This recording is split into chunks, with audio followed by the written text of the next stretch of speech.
Amen. Good evening, everyone. This is Brother Noli, your speaker for tonight. And I hope tayo po ay ready nang makinig ng salita ng Panginoon sa gabing ito. Tayo po ay mag-aaral sa gabing ito ng salita ng Panginoon. And welcome to this platform, Gospel Hour.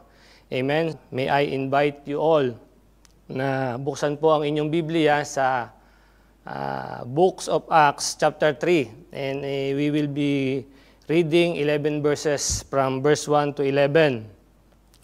And I will read now verse 1 and follow me in silent reading po kung kayo po ay mayroong hawak na Bible. Amen? And good evening again sa ating mga bisita. Okay? Sabi po ng Bible sa Acts chapter 3 verse 1, Now Peter and John went up together into the temple at the hour of prayer, being the 9th hour. And a certain man lame from his mother's womb was carried, whom they laid daily at the gate of the temple, which is called Beautiful, to ask alms of them that entered into the temple, who seeing Peter and John about to go into the temple asked an alms, and Peter, fastening his eyes upon him with John, said, Look on us. And he gave heed unto them, expecting to receive something of them. In verse 6, Then Peter said, Silver and gold have I none, but such as I have give I thee. In the name of Jesus Christ of Nazareth, rise up and walk. And he took him by the right hand, and lifted him up, and immediately his feet and ankle bones received strength. And he leaping up stood and walked, and entered with them into the temple, walking and leaping and praising God. And all the people saw him walking and praising God. Verse 10, And they knew that it was he which sat for alms at the Beautiful gate at the temple. And they were filled with wonder and amazement at that which had happened unto him. And as the lame man which was healed held Peter and John, all the people ran together unto them in the porch that is called Solomon's, greatly wondering. So, title of the message po sa gabing ito that God impressed to me, I entitled it, The Beautiful Gate. Amen? So, let's go to the Lord in prayer. Heavenly Father, O God, thank you po again sa privilege to teach Thy Word sa platform po ito ng media team. And salamat po sa inyong gabay, sa pag-iingat sa bawat isa sa amin, Panginoon. And as we approach the Holy Thrones tonight, Panginoon, kung may nakikita po kayong mga kasalanan na maaaring makahinda sa aming gawain, Panginoon, sa gabing ito, ay kami po ay nagpapakumbaba at humihingi ng tawad, Panginoon, sa mga kasalanan na aming nagawa. Any bitterness, any hindrances sa amin pong puso't isipan, Panginoon, ay we are asking na kami po ay patawarin nyo at linisin ang banal na dugo ng Panginoong Hesus sa gabing ito. Lord, bless the message and even the brethren na makikinig po, even the visitors na makikinig sa gabing ito, Panginoon.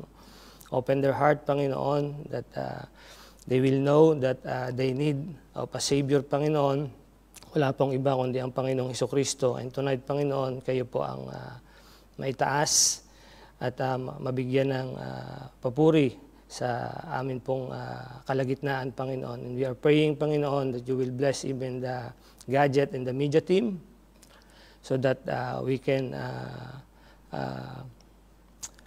preach, Panginoon, boldly and clearly, Panginoon. Help me, Panginoon, as the Holy Spirit, Panginoon, help me to preach and to teach thy words tonight. And sana po, Panginoon, ay kayo maggabay and empower me, Panginoon, sa lahat po ng aking sasabihin. Give me the right utterance, Panginoon, and boldness, Panginoon, to preach thy word. And praying na maging blessing po ang mensahe sa gabing ito, hindi lamang po sa mga kapatid, kundi sa mga bisita and all the people that who are watching tonight, Panginoon. Even also praying, Panginoon, sa aming mga outreaches. Sana po, Panginoon, ay makapakinig sila ng maayos through the media team, Panginoon, yung signal sa Panginoon ng internet. Sana po, Panginoon, we are praying na maging maayos so that they can hear clearly, Panginoon, Thy word. Salamat po sa lahat at pagpalain po ang gabi ito sa tanging pangalan ni Jesus. Amen. So, narinig po natin kanina that nakita ni Peter and John yung layman doon sa Beautiful Gate. So, that is the title of our message tonight. Amen?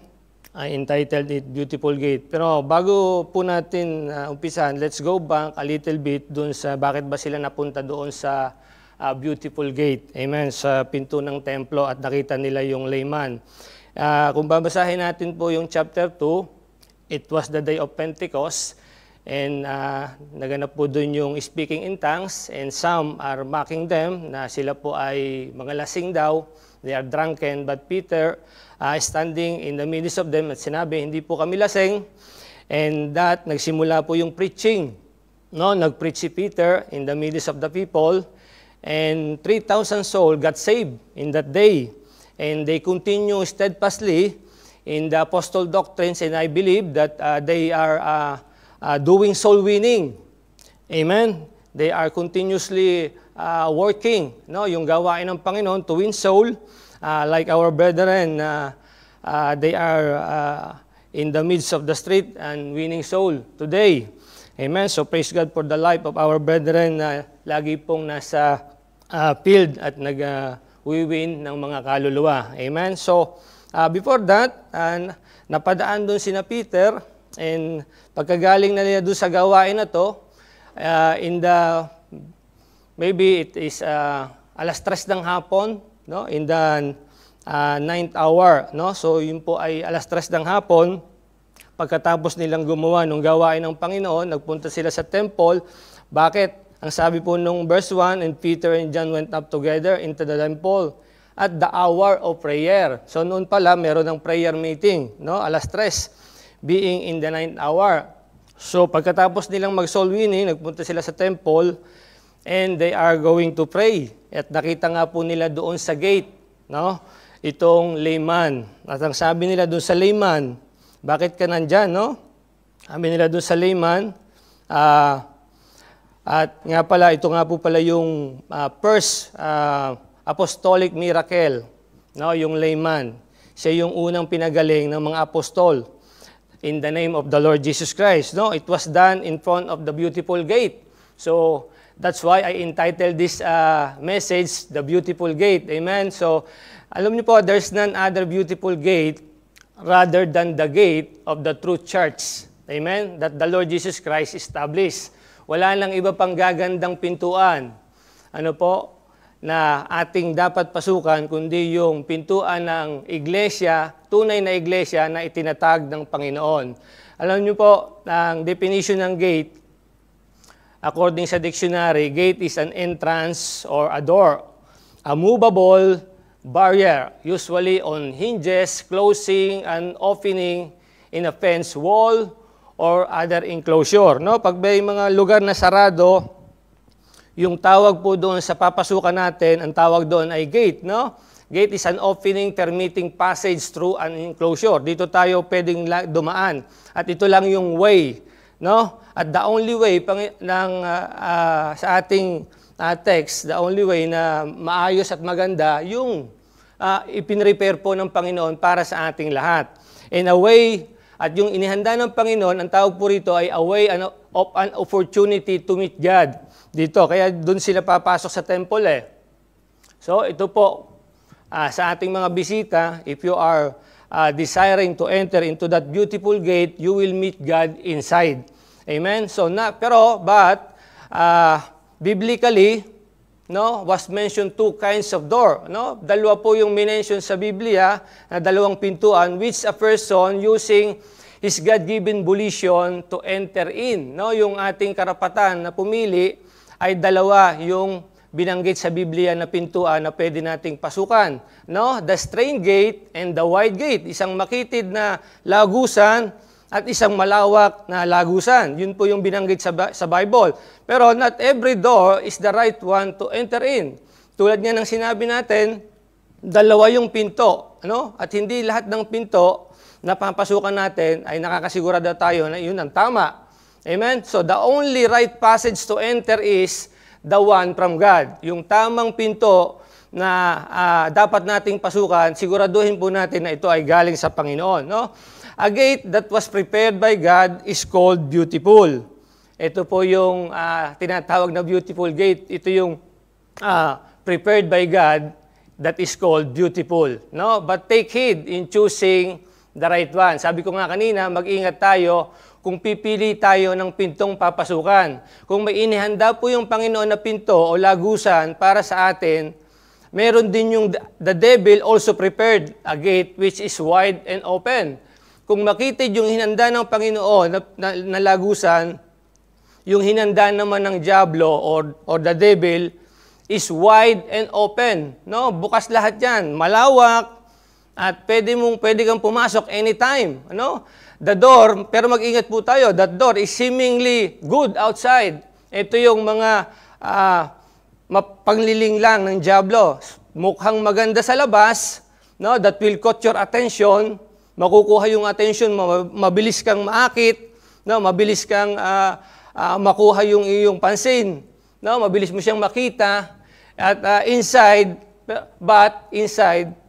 hindi natin alam ay puno ng mga patibong, no? It only full of traps. Yun, doon tayo mag-ingat sa hinanda ng diablo. Once we are inside, doon sa pinto na inihanda ng diablo, alam niyo po, marami hindi na nakakalabas pag pumasok sa pintong yan. It's only by the grace of God that someone can get out. Biyaya lang po ng Panginoon kung tayo ay makakalabas na dyan. Kaya suriin po nating mabuti ang pinto na papasukin natin kung ito ba ay kalooban ng Diyos. Amen? Dapat nating suriin mabuti yung pinto na papasukan natin. Siguraduhin natin na itong pintong ito ay kalooban ng Diyos. Amen? So sabi nga sa Bible, dalawa yung binanggit ng Biblia na nalagusan. No? At sabi sa Matthew 7 verse 13, enter ye in that straight gate. No? Enter ye in that straight gate. Ang sabi po ng Panginoon, pumasok ka doon sa makitid na daan. For wide is the gate, dahil malawak yung lagusan, and broad is the way, at malawak din yung landas, that, anong sabi? Leadeth to destruction. So take note, be careful, pag nakita tayo ng mga way na malawak, no? Wag po tayong, mag-ingat po tayo, and many there be which go in their it. Ang nakakalungkot, marami yung pumapasok sa malawak na pintuan. Kasi pwede mong gawin lahat doon. Sa malawak na daan, lahat ay open, na walang bawal. Pero ang sabi ng Panginoon, because straight is the gate, makitid daw dahil yung pinto o yung lagusan. And narrow is the way. At makitid din yung landas, which leadeth unto life, yung magdadala sa atin sa buhay. And few there be that find it. Pero konti lang ang nakakatagpo nito. Kasi nga, yung tao, ang gusto nila, open, and lahat ay pwedeng gawin. Ayaw nila dun sa mahigpit. No? Ayaw nila dun sa, ikaw ay sa istrikto. No? Ayaw nila dun sa maraming bawal. Ang gusto nila dun sa pwede mong gawin lahat. Pero ang sabi ng Panginoon, makitid yung landas ng magdadala sa iyo sa buhay. No? Amen? So, if God, ito po, if God can heal a lame man, even in the entrance, how much more if we enter in? No, bakit? No? Kung yung Panginoon nga, kaya kang pagilingin physically, doon pa lang sa pinto ng entrance ng templo, how much more kung papasok pa tayo doon sa pinto ng church ng Panginoon?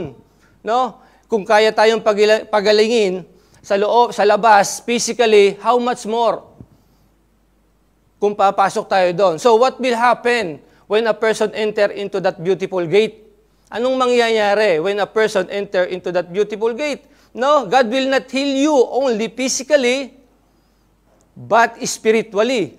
No, dito po natin naman mapapagaling yung ating spiritual na buhay kung tayo papasok. No? Kung sa labas kaya kang pagalingin ng Panginoon physically, ang naghihintay naman sa atin inside that beautiful gate, there is a spiritual treatment. Number 1. Ito po yung ating point number 1. Inside, there is a spiritual treatment. Now, kung tayo ay gagaling physically sa labas, pumasok tayo sa loob ng simbahan in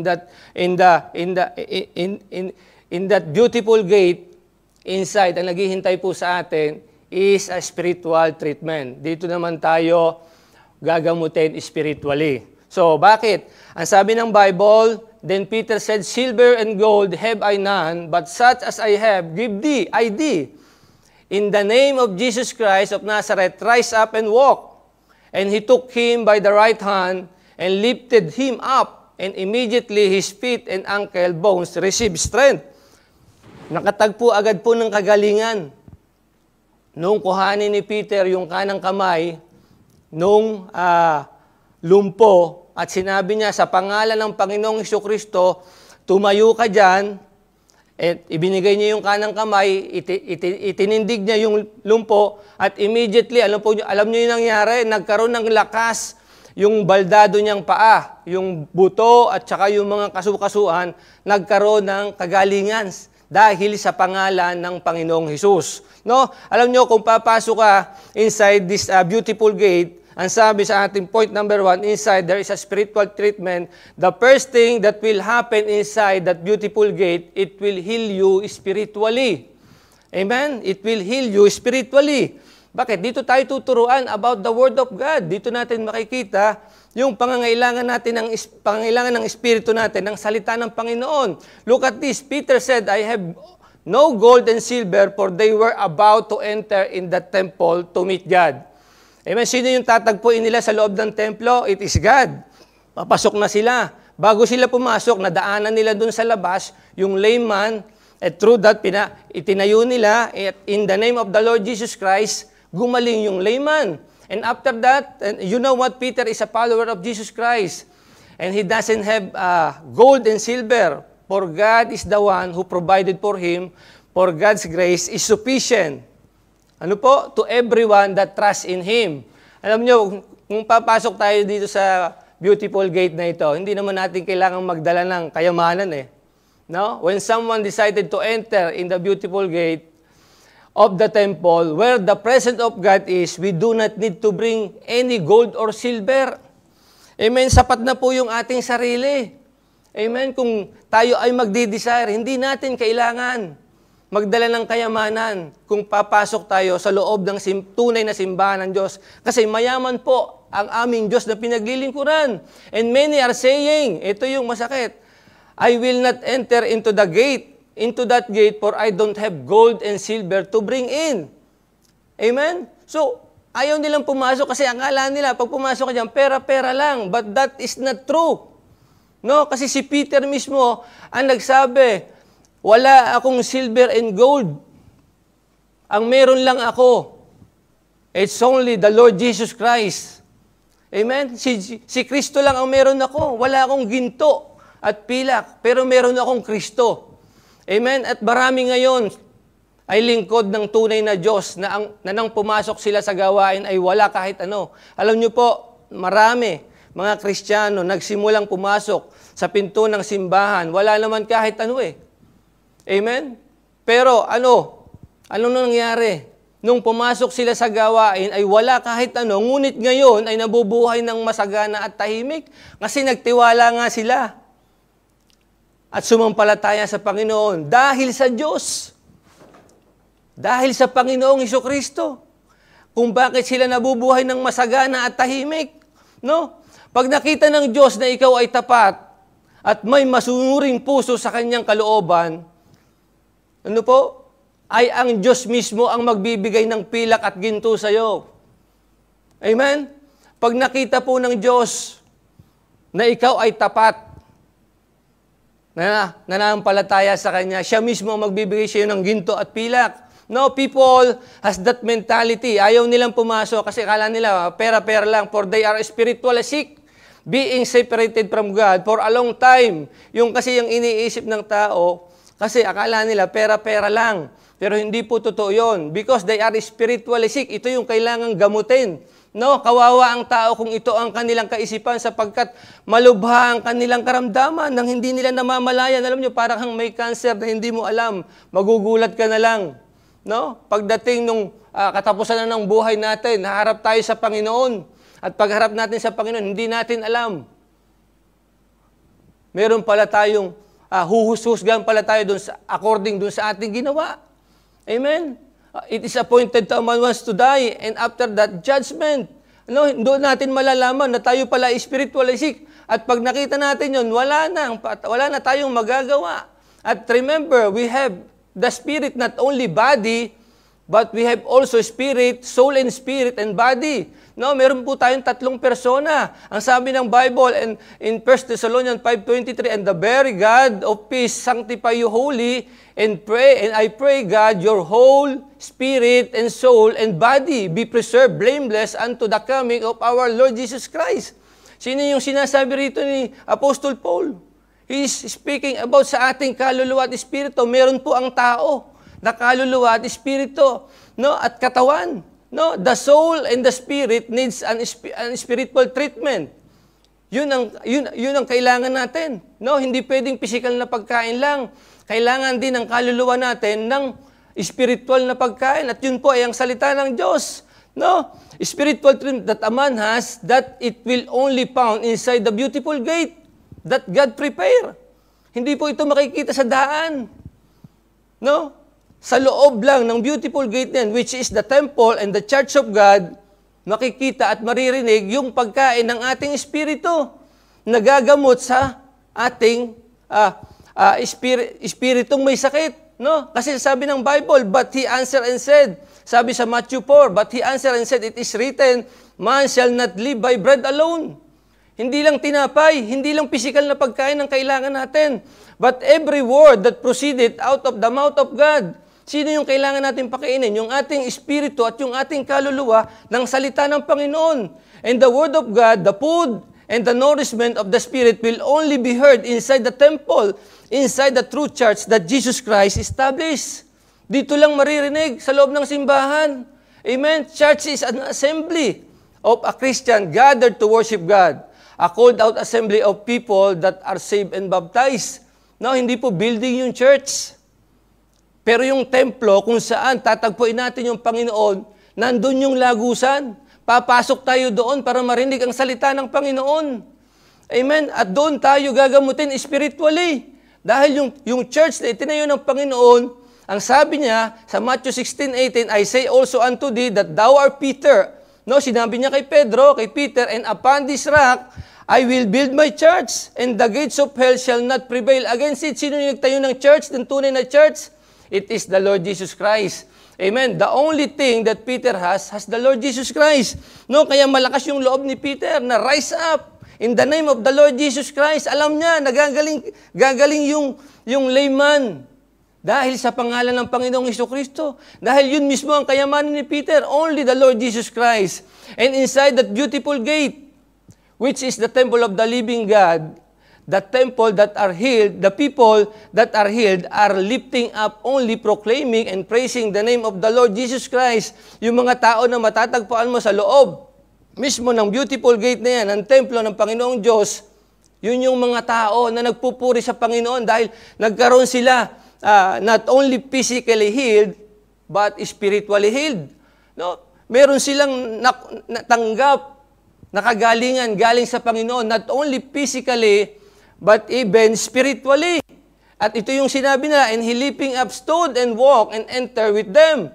Pagkatapos niyang gumaling, pumasok. No, hindi siya nag-remain doon sa labas. He entered with them in the temple. At ang ginawa niya, he walked and leaped and praised God and praising God. No, sana lahat tayo, no, napapasok sa loob ng simbahan ng Diyos, wala tayong ibang gagawin kundi purihin, no? At bigyan ng glory ang Panginoon. Amen? So, and we saw people walking and praising God, the person is significantly spiritually threatened. No? Threatened. No? Pag nakita natin yung tao na nagpupuri at nagbibigay ng glory sa Panginoon, ibig sabihin, nagamot na yan spiritually. And you will not praise God. Alam niyo po, you will not praise God if there is no changes. No, kung walang totoong pagbabago, because you did not truly obey what the Lord said. No, kung walang tunay na pagbabago, hindi ka magpupuri sa Panginoon. Pero kung nakaranas ka mismo ng kagalingan galing sa Panginoon, anong gagawin mo? You will live and praise God inside the church. And the right thing to do when God did something good in your life is to enter in that beautiful gate and give Him praises for what God had done for you. Yun po yung tamang gawin. Kung tayo po ay nakareceive ng mga kagalingan o any blessing of good health at na-revive yung spiritual life mo because you enter into that gate, you have to lift it up and praise God. Purihin natin yung Panginoon. It is not right to utter only thank you, Lord. For there is no glory in that. Hindi lang basta yung salamat Panginoon. Tapos na. No? Because unto Him, sabi ng Bible sa Ephesians 3:21, unto Him be glory in the church by Christ Jesus throughout all ages, world without end. Amen. Saan daw pupurihin? Sa loob ng iglesia, sa loob ng templo ng tunay na Diyos. Amen, na itinayo ng Panginoon. If you did that, pag ginawa mo na yan, nagpuri ka sa Panginoon, that is the only sign that your spirit was been healed. Iyon lang po yung tanda na gumaling ka na. No? Pag nagpupuri ka na, nakikita na ng tao na nagpupuri ka na sa Panginoon, ibig sabihin, you are spiritually treated. No? Napagaling ka na ng Panginoon. Amen? That is only the sign. And what will happen when a person enter into that beautiful gate? Inside, there is a spiritual treatment. Amen? At pag mayroong spiritual treatment, after na magamot at malunasan yung ating sakit spiritual, after nating pumasok doon sa beautiful gate, amen, inside, point number 2, there is an spiritual transformation. Hindi lang after mong gumaling, mayroong pagbabago dapat. Amen? Inside, there is a spiritual transformation. After mong gumaling, after yung treatment, transformation naman dapat. And he leaping up, ang sabi sa verse 8, and he leaping up stood and walked and entered with them into the temple, walking and leaping and praising God. And all the people saw him walking and praising God. Amen? Nakita nila. Kailangan makita ng tao na talagang nagpupuri tayo sa Panginoon. Kung dati, nung una, hindi natin ginagawa yan. Pero alam niyo yung ginawa nung layman, after siyang magamot, no? Not only physically, but spiritually. Kasi hindi siya nagamot spiritually, hindi naman siya papasok doon sa loob ng templo ng Diyos eh. He will not enter into that beautiful gate. Pagkatapos niyang gumaling, tatakbo na siya. At gagawa na siya at papasok na doon siya sa wide and broad way na inihanda ng Diablo. Pero hindi. Ang ginawa niya, pumasok siya together with Peter and John. At anong ginawa niya doon sa loob? He praised God doon sa ginawang mabuti ng Panginoon sa kanya. No? In the name of the Lord Jesus Christ, rise up and walk. No?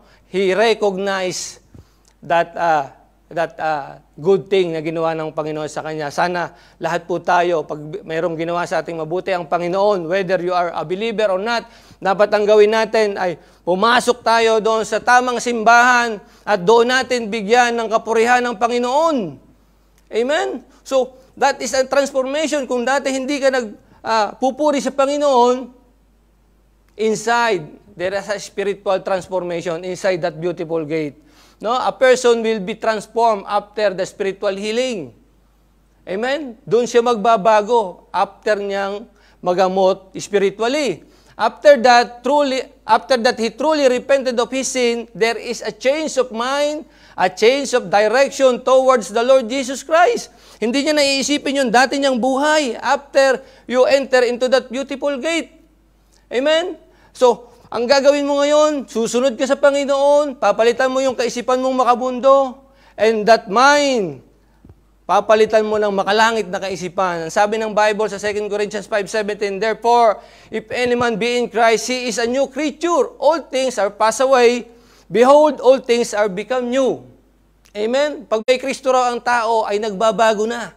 No? At lahat ng lumang bagay, lahat ng luma sa'yo, yung mga dati mong pagkatao, lahat daw yun ay pass away na, lilipas na.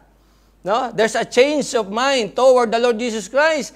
The lame man was being healed using the name of the Lord Jesus Christ. Alam niyo yung ginamit? Para gumaling yung lame man, the name of the Lord Jesus Christ.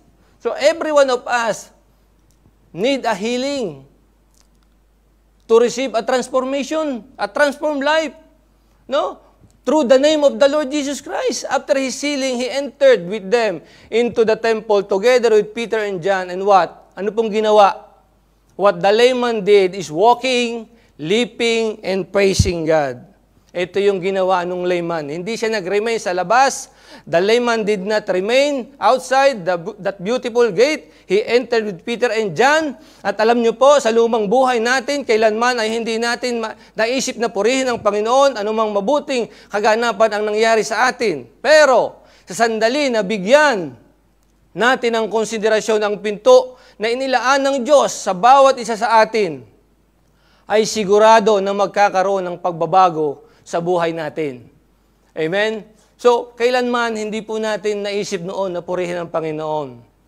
Pero once na nagkaroon tayo ng spiritual healing, alam niyo po, sa likod ng lagusang ito ay naghihintay ang tunay na pagbabago kung papasok lang tayo. At ito ay dahil sa bunga ng banal na Espiritu ng Diyos na nag-uudyok sa tao na magpalit ng kanyang makamundong pananaw tungo sa makalangit na kaisipan tulad ng sa Diyos.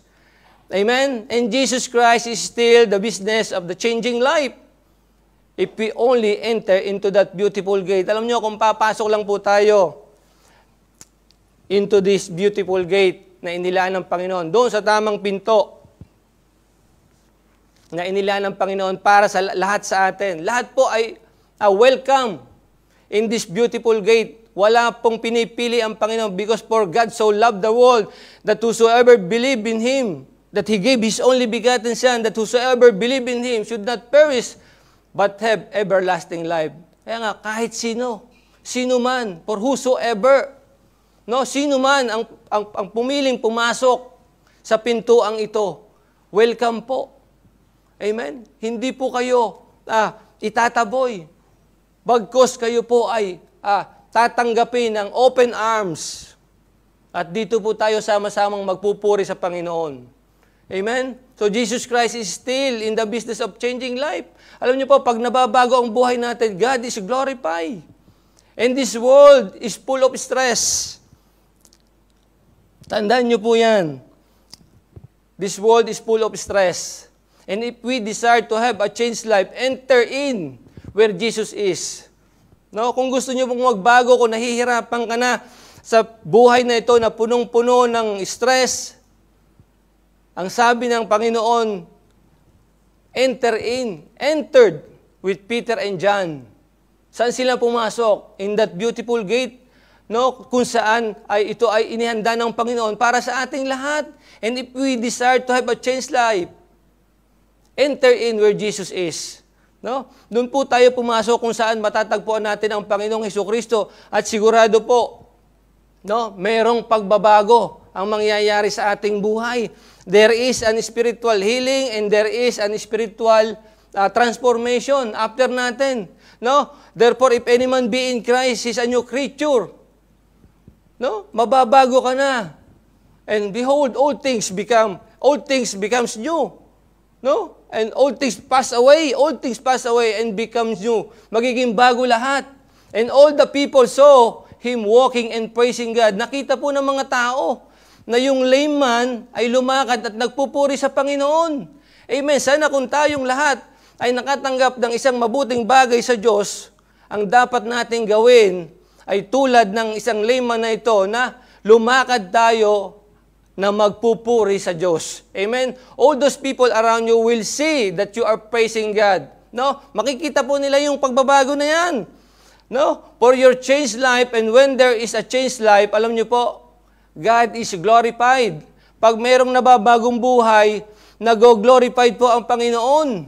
Amen? At the first person, yung unang tao na makikinabang doon sa pagbabago natin, wala pong iba kundi tayo din. Amen? The first person who will benefit from your changed life is none other than you. No? Tayo din yung unang makikinabang. No? Kung dati yung buhay natin luma, makamundo, at nagbago tayo dahil sa Panginoong Hesus, sino mong makikinabang? Amen? Di ba unang-una tayo? And when there is a changed life, God is glorified. No? And then your family. Pagkatapos ng sarili mo, yung pamilya mo naman ang makikinabang, matutuwa. Pag mayroong pagbabago, kung dati ay kung ano-anong bisyo ang meron ka, kung anong masamang ugali, pero dahil sa Panginoong Hesukristo, ito ay nabago. 'Di ba? Mawawalan ka ng sakit ng ulo. Dahil mawawalan ka ng kaaway. Dahil doon sa iyong changed life. And when there is changed life, God is glorified. No? And then your family. Kung dati, palamura ka sa iyong pamilya, palasigaw ka, and then magiging tahimik ka. Di ba? Matutuwa ang iyong pamilya. Magiging mapagmahal ka. No? Yung dating hindi ka mapagmahal, bigla kang magiging mapagmahal. Sinong makikinabang? Ikaw at ang iyong pamilya. Amen? Sila yung unang beneficiary ng iyong changed life. Amen? And a changed life, God is glorified. And the people around you, pagkatapos ng pamilya mo, yun namang mga tao sa harap mo, sa paligid mo. Kung dati, yung mga kasamahan mo sa trabaho, galit sa'yo dahil ikaw ay magulang sa trabaho. Kung dati, ikaw ay maagang lumalabas. Ngayon, hinihintay mo na yung tamang oras, on time ka na pagpapasok, hindi ka na nalilate. Amen? So, yung mga tao sa paligid mo, makikita yung pagbabago and God is glorified. No? At mawawala yung mga kaaway natin. Magkakaroon tayo ng maraming kaibigan. Amen? So, magtatanong sila, bakit? Anong nangyari dito sa taong ito? Amen? And you will, heads up, sasabihin mo, because I have Christ. Nakilala ko kung Panginoong Hesukristo at ako ay binago. Amen? And don't be discouraged when someone mock you in your transformation or change life. No, huwag kang ma-discourage dahil hindi lahat natutuwa sa ating pagbabago. Amen? Yung mga dati mong kaibigan, hindi ka na makasama sa kalokohan. Sila yung unang magmamak sa atin. Amen? Kasi nabago na tayo at hindi na natin ginagawa yung ating mga dating ginagawa. Pero don't be discouraged because your life is yours and not them. Buhay mo yan. Hindi ka nila tutulungan when you are in trouble. They will leave you in times of trouble. Tandaan po natin yan. Iiwanan ka ng mga taong yan. In times of trouble. Sa kasiyahan lang nila ikaw gustong kasama. Pero pagdating sa problema, magsasarili ka, mag-iisa ka at mag-iisa tayo. Hindi tayo sasamahan yan. Marami na po tayong nakitang ganyan. No, mahal ka lang habang ikay pinakikinabangan. Pero pagdating ng problema, no, nasaan na sila? Wala na. No, wala na sila. But God said, ito yung maganda, sinabi ng Panginoon in Psalm 50 verse 15, and call upon me in the day of trouble. No, sino magsasabi sa iyong kaibigan, tawagan mo ako pag may problema ka? Wala. No, I will deliver thee. Tutulungan kita. Tatahimik lahat yan. No? And thou shalt glorify me, ang sabi ng Panginoon. Amen? And call upon me, ang sabi. Wala pong kaibigan na magsasabi sa'yo. Walang tao. Kung maaari, iwasan ka na nila pag ikaw ay maraming problema kasi takot silang madamay sa problema. Magsasarili tayo. Yung problema natin, unang-una, yung pamilya natin ang makukutulong dyan, ang mga kasama natin dyan. So wag nating ubusin yung panahon natin sa mga maling kaibigan. I mean, unahin natin yung Diyos and then yung ating family. No? Ang sabi ng Panginoon, you call upon me in the day of trouble and I will deliver thee. Yung Diyos lang ang makakapag-alis sa atin. No? In that day of trouble. Amen? His presence is inside the temple, the true church of the living God, and not outside that beautiful gate. Ang presence po ng Panginoon ay nasa loob ng beautiful gate, ng temple. But be sure that is the right one, that the right gate. Siguraduhin natin na yun yung tamang pinto. But because not every gate, God is there. Hindi sa lahat ng pinto, naroon yung Panginoon. Maraming counterfeit. Amen? Kung may original, merong counterfeit. So titingnan natin mabuti kung ito ba talaga yung tamang pinto na napasukan natin. At pag may nakita kang hindi tama, labas ka na dyan. Amen? At hanapin mo yung true, beautiful gate kung saan nandun yung Panginoon. No? In every original, there is a counterfeit. No? And if God is giving you to see the opportunity like tonight, nakita niyo po yung oportunidad, no? Na pumasok sa pintuan, sa magandang pintuan ito, to witness what is inside, in that true beautiful gate, you have to grab it. No? Hindi po aksidente na kayo po ay naimbitahan at nakapanood sa gabing ito. It is appointed by God na makapakinig kayo at maintindihan nyo po na lahat ng tao ay welcome to this beautiful gate. Amen? Because for God so loved the world, no, and He gave His only begotten Son, that whosoever believe in Him should not perish but have everlasting life. Amen? So, consider that beautiful gate. And what happened? What happened when a person enter in the beautiful gate? Ano pong mangyayari? Amen? Narinig natin kanina.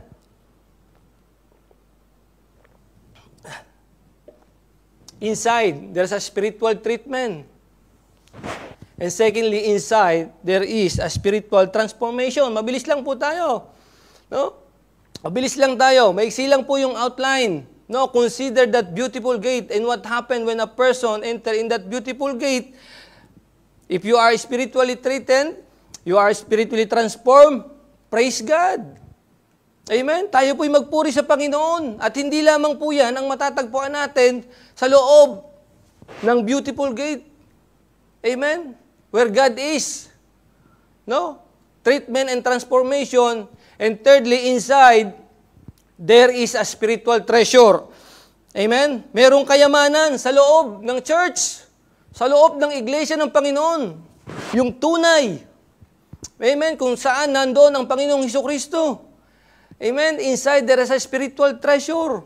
At pag narinig nating treasure, minsan sabi natin, gold and silver, yun agad na nasa isip natin. Pero look at this. Then Peter said, silver and gold have I none. Sabi po ni Peter yan, wala akong ginto at pilak. But such as I have, give I thee. In the name of Jesus Christ of Nazareth, rise up and walk. Ibig sabihin ni Peter, wala akong ginto at pilak, pero meron akong Kristo of Nazareth. Tayo ka at lumakad. Amen? That is a spiritual treasure. The Lord Jesus Christ. When we hear the word treasure, the first thing that come up into our mind are gold and silver. But Peter said, gold and silver, he have nothing. Pero sabi ni Peter, wala akong ginto. Wala akong pilak. Ang only thing na meron ako is only Jesus. One thing he only have is Jesus. No? My question is, may Jesus ka ba sa buhay mo? Sa aming mga bisita? Amen? Maaring meron kang ginto at pilak. Kung wala ka namang Kristo, all of that is in vain. Because silver and gold will be exhausted pag hindi mo ginamit sa tamang paraan.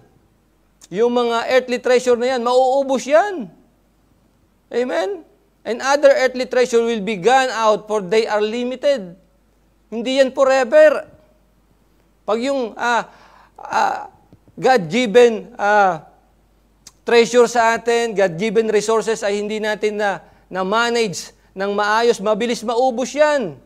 Amen? Paano natin mamamanage ng maayos yung ating silver and gold o yung anumang treasure, anumang meron tayo? No? Wisdom coming from God. Amen? Yun yung tunay na kayamanan. Wisdom galing sa Panginoon. But when you have Jesus Christ, you have everything.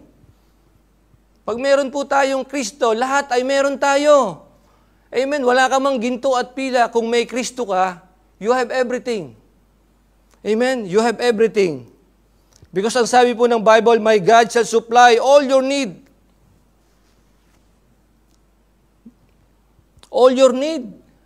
No, ibig sabihin, lahat ibibigay ng Panginoon according to His riches and glory by Christ Jesus.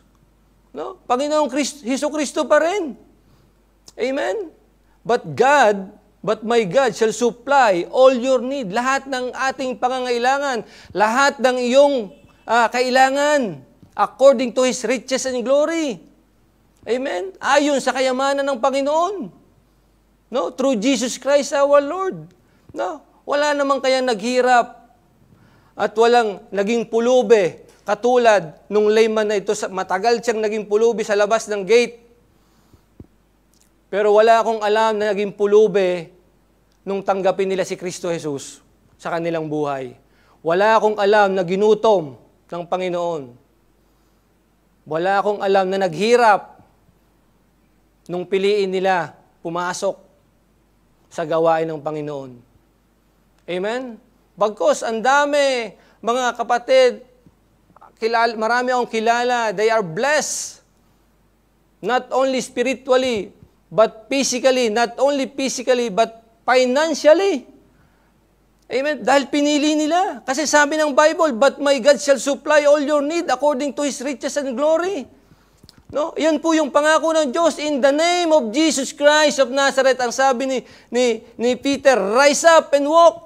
Malakas yung loob na sabihin ni Peter ito dahil yun ang kanyang kayamanan. If you will hear this statement, it is your appointed time.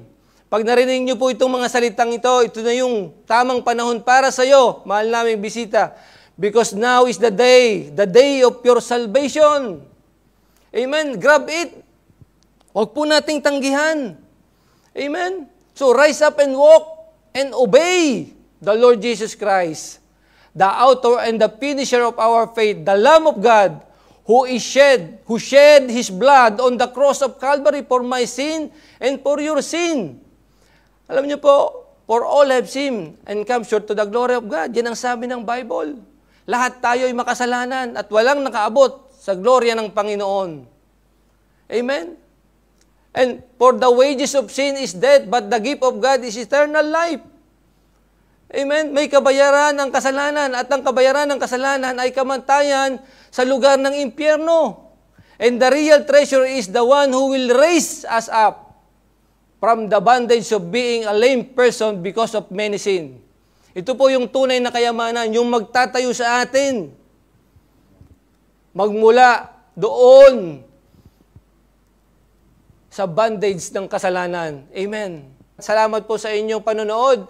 And I hope you will understand the message that everyone of us need to enter in that beautiful gate to meet God. Because we are all sinner and we need a Savior.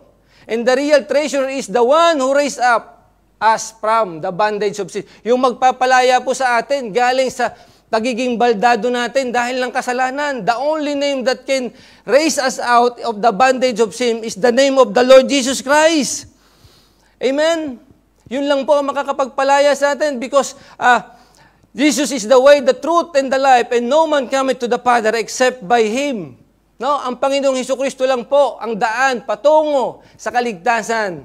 Walang makakarating daw sa kaharian ng Ama, kundi dahil kay Kristo lamang. And neither is there any salvation in any other, for there is none other name under heaven given among men, whereby we must be saved. Kanino yun? It is the name of the Lord Jesus Christ.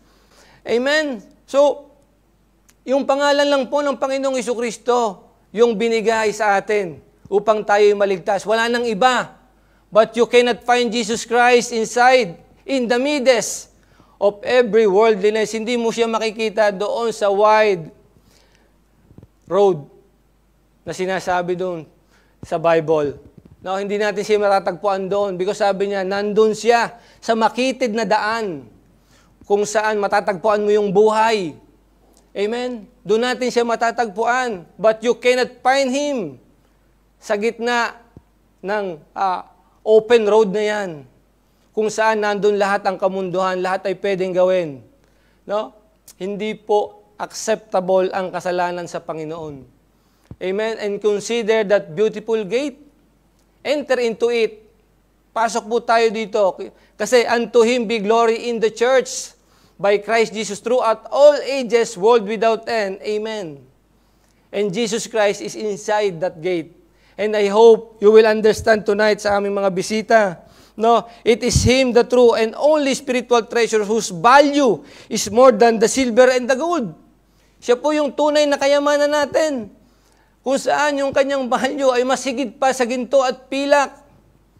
Pag may Kristo ka, nasa iyo na ang lahat.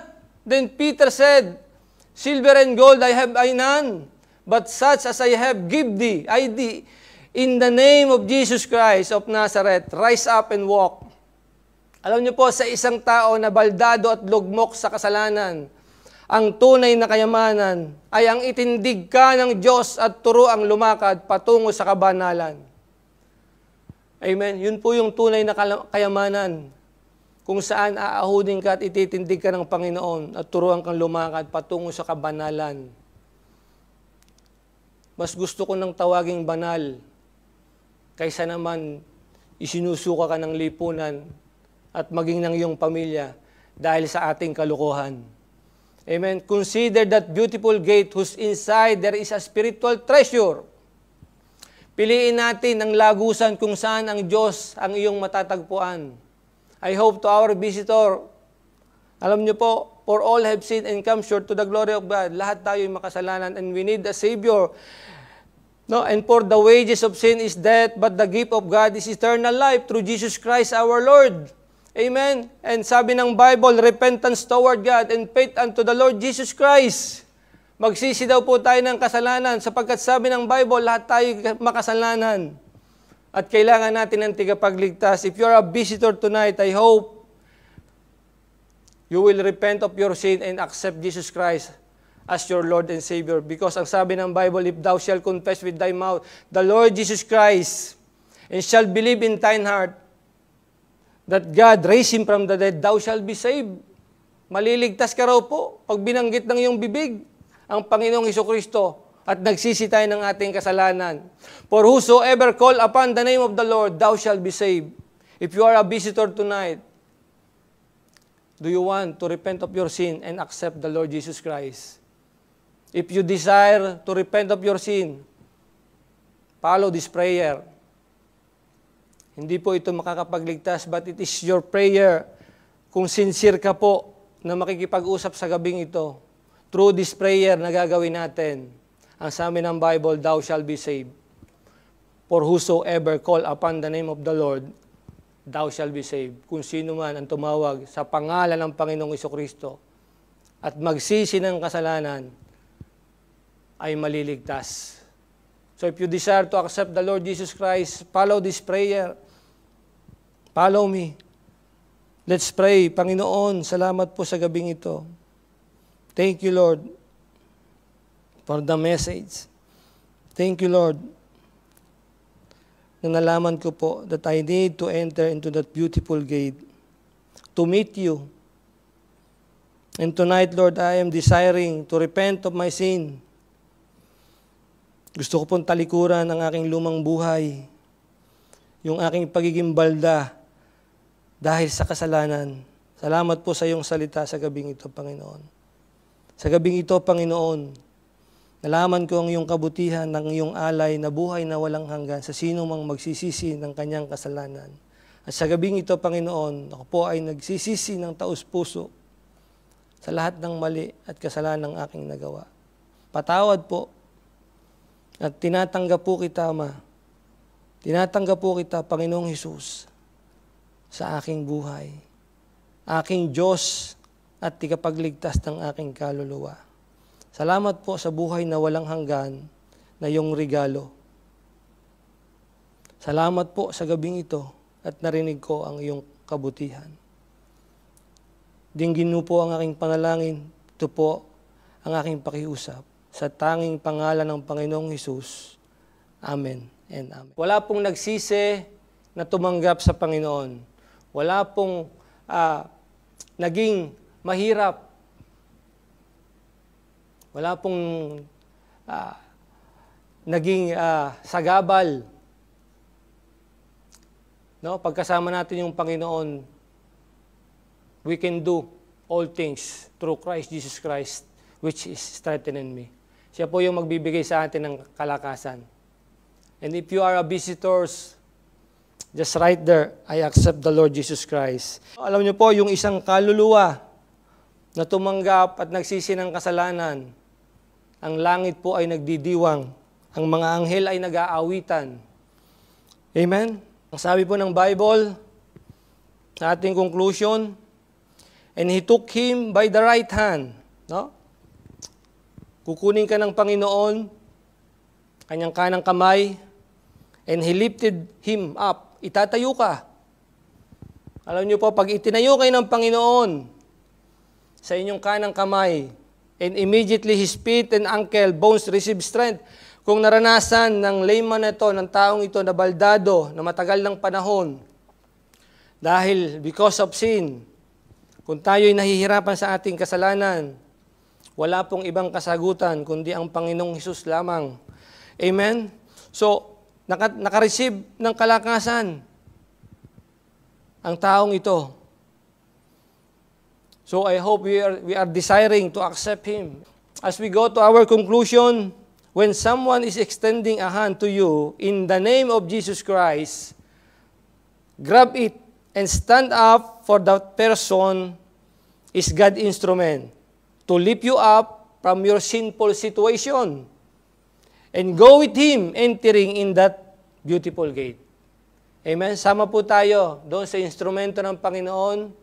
Pasok tayo doon sa beautiful gate kung saan matatagpuan natin ang Panginoon. And inside, there is a spiritual treatment, not only treatment, spiritual transformation, and not only transformation,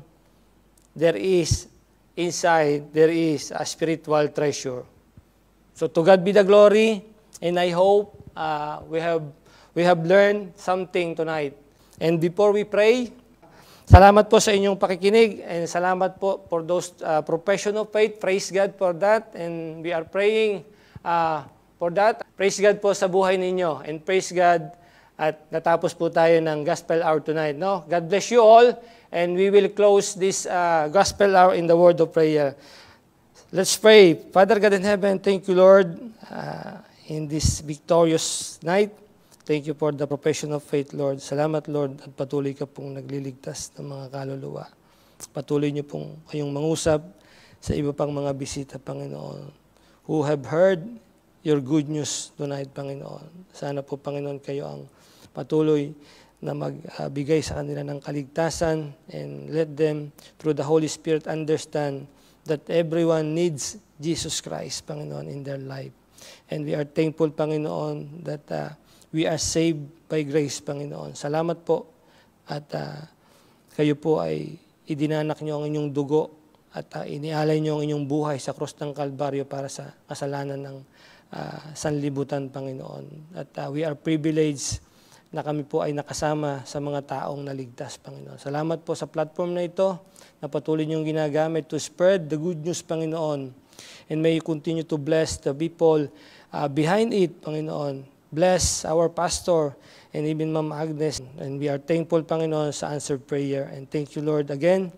And salamat po sa enabling grace.